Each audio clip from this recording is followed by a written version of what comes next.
Samantala, muling nagbigay ng abiso ang Department of Foreign Affairs sa mga Pilipino na nasa ibang bansa na gumawa ng mga hakbang para maiwasan ang sakit na MERS-CoV.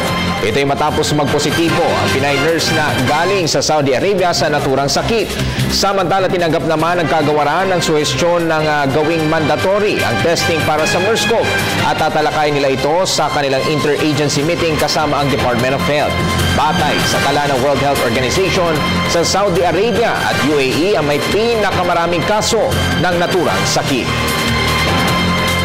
Kasama din sa advisory doon na kung may mga Filipino, especially mga nasa health services sector, na strictly adhere doon sa disease prevention protocol ng kanilang ospital. And kung may balak silang uwi, we advise them to encourage them na magpatingin. And so walang compulsory testing required noon.